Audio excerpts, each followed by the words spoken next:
পাকিস্তানের মানচিত্র মুছে ফেলার হুমকি ভারতীয় সেনাপ্রধানের। পাকিস্তানকে মানচিত্র থেকে মুছে ফেলার হুমকি দিয়েছেন ভারতীয় সেনাপ্রধান জেনারেল উপেন্দ্র দ্বিবেদী। তিনি পাকিস্তানকে আবার কড়া বার্তা দিয়ে বলেন, এবার প্ররোচনা দিলে আর আত্মসংবরণ করবে না ভারত। এমন আঘাত হানবে যে পাকিস্তানকে নিজেদের ইতিহাস ভূগোল টিকিয়ে রাখতে গেলে ভাবতে হবে। এ সময় প্রতিবেশী দেশকে সংযত হয়ে চলারও পরামর্শ দেন দ্বিবেদী।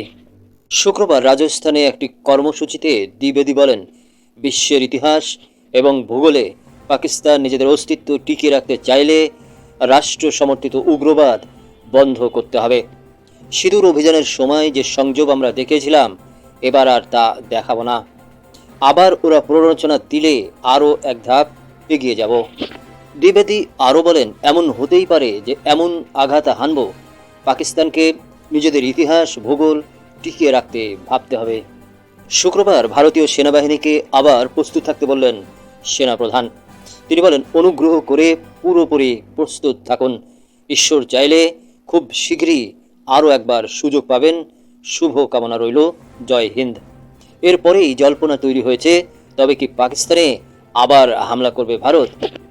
উল্লেখ্য, দিন কয়েক আগে জাতিসংঘের সাধারণ সভায় পাকিস্তানের প্রধানমন্ত্রী শাহবাজ শরীফ দাবি করেন, ভারতের 7টি যুদ্ধবিমান ধ্বংস করেছে সে দেশের সেনা।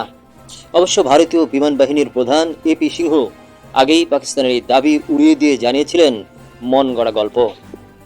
93তম বায়ুসেনা দিবস উদযাপনে তিনি এও জানান যে পাকিস্তানের 8 থেকে 10টি যুদ্ধবিমান ধ্বংস করেছে ভারত। এবার ভারতীয় স্থল সেনা প্রধান স্পষ্ট হুঁশিয়ারি দিলেন পাকিস্তানকে। সূত্র আনন্দবাজার পত্রিকা।